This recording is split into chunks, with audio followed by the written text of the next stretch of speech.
નમસ્કાર વિદ્યાર્થી મિત્રો, મારી યુટ્યુબ ચેનલ સંજય પટેલમાં આપ સૌનું હાર્દિક સ્વાગત છે। મિત્રો, આજના વિડીયોની અંદર આપણે ધોરણ 11 વિષય છે હિન્દી, જેનો પાઠ 10મો, જેનું નામ છે અજંતા। આ પાઠના સ્વાધ્યાયના પ્રશ્નો અને તેના જવાબો વિશે જોવાના છીએ। વિદ્યાર્થી મિત્રો, જો તમે મારી ચેનલમાં નવા હોય તો મારી ચેનલને જરૂરથી સબસ્ક્રાઇબ કરો। વિડીયો સારો લાગે તો લાઇક કરો, શેર કરો અને બેલ નોટિફિકેશન ઓન કરો, જેથી મારા આગળના વિડીયો પણ આપને મળતા રહે। તેમજ મિત્રો, આ પાઠની પીડીએફ જોવા માટે પ્લે સ્ટોરમાં જઈ અમારી એપ્લિકેશન વિશ્વગુરુ સંજય પટેલ ડાઉનલોડ કરી તમારા મોબાઈલમાં ઇન્સ્ટોલ કરો। જે તમે શરૂ કરશો તો તમને આ પ્રકારે જોવા મળશે, જેમાં ઉપલબ્ધ બધા ધોરણની અંદર ધોરણ બતાવશે, ધોરણ પસંદ કરશો તો વિષય બતાવશે, વિષય પસંદ કરશો એટલે પાઠ બતાવશે। જેમાં વિડીયો ઉપર ક્લિક કરશો તો તમે વિડીયો જોઈ શકશો અને અન્ય સાહિત્ય ઉપર ક્લિક કરશો તો તમને પીડીએફ જોવા મળશે। તો આશા રાખું છું અમારી એપ્લિકેશન આપને ગમશે, જરૂર ડાઉનલોડ કરજો। તો ચાલો મિત્રો, હવે શરૂ કરીએ पाठ 10मो अजंता। प्रश्न 1, सही विकल्प चुनकर प्रश्नों के उत्तर लिखिए। पहला, हमारे देश में पहाड़ काटकर मंदिर बनाने की परिपाटी कितनी पुरानी है? तो उत्तर होगा 2500 वर्ष। दूसरा प्रश्न, अजंता की गुफाएं किस पर्वतमाला में स्थित है? तो उत्तर होगा क, सह्याद्री। तीसरा, अजंता की गुफा के समीप कौन सी नदी है? तो उत्तर होगा ख, बाघुर। चौथा प्रश्न, अजंता की गुफा में किसके जीवन की घटनाओं के चित्र है? तो जवाब होगा बुद्ध। पांचवा, अजंता की गुफाओं के चित्र किस काल के हैं? तो उत्तर होगा क, गुप्त काल। प्रश्न 2, एक एक वाक्य में उत्तर लिखिए। पहला प्रश्न, आदमी ने जिंदगी को अमर बनाने के लिए क्या किया? तो उत्तर है, आदमी ने जिंदगी को अमर बनाने के लिए पहाड़ काटे, चट्टानों पर अपने संदेश खोदे, ऊंचे पत्थरों के खंभे खड़े किए और तांबे पीतल के पत्रों पर लेख अंकित किए। दूसरा, अजंता के चित्रों की नकल कहाँ मिलती है? तो अजंता के चित्रों की नकल चीन के तुन हुआंग और श्रीलंका के सिमरिया की पहाड़ी दीवारों पर मिलती है। तीसरा प्रश्न, यशोधरा ने बुद्ध को भिक्षा में क्या दिया? तो यशोधरा ने बुद्ध को भिक्षा में पुत्र राहुल को दिया। चौथा प्रश्न, जातक कथा किसे कहते हैं? तो बुद्ध के पिछले जन्मों की कथाओं को जातक कथाएं कहते हैं। पांचवा प्रश्न, अजंता की गुफाओं का निर्माण कब शुरू हुआ था?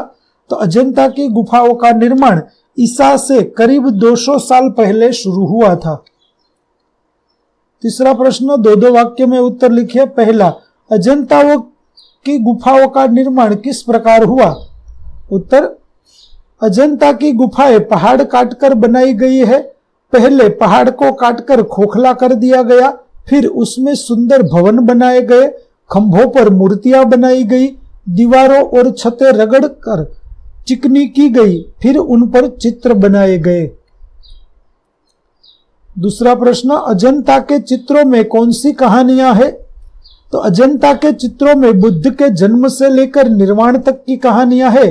इसके अतिरिक्त उनमें बुद्ध के पिछले जन्मों की कहानियों का भी चित्रण हुआ है। इन कहानियों को जातक कहानियां कहा जाता है। पिछले जन्मों की कहानियों में बंदरों, हाथियों और हिरणों की कहानियां हैं। इन योनियों में बुद्ध ने जन्म लिया था और उन्होंने दया और त्याग का आदर्श स्थापित किया था।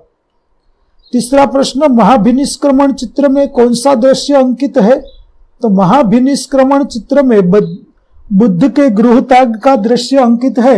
बुद्ध की पत्नी यशोधरा और बेटा राहुल नींद में खोए हैं। गौतम अपने गृह त्याग के दृढ़ निश्चय पर अडिग धड़कते हृदय को संभालते हैं। चौथा प्रश्न, अजंता की जातक चित्रकथा की क्या विशेषता है? उत्तर, अजंता की जातक चित्रकथा में बुद्ध के पिछले जन्मों की कथाएं चित्रित है।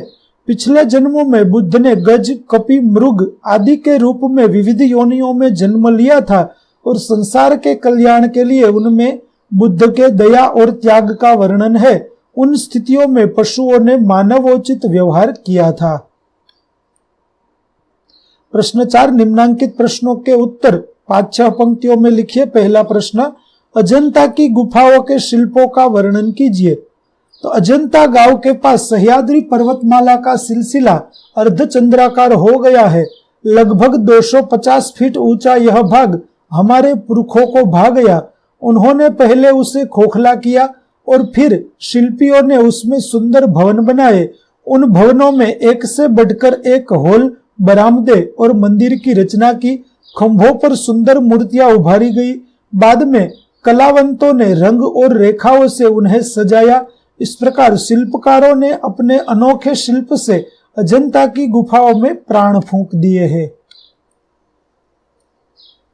दूसरा प्रश्न, अजंता के चित्रों की विशेषताओं पर प्रकाश डालिए। तो अजंता के चित्र अपने आप में इतने जीवंत है कि उन्हें देखते हुए आंखें अटक जाती है।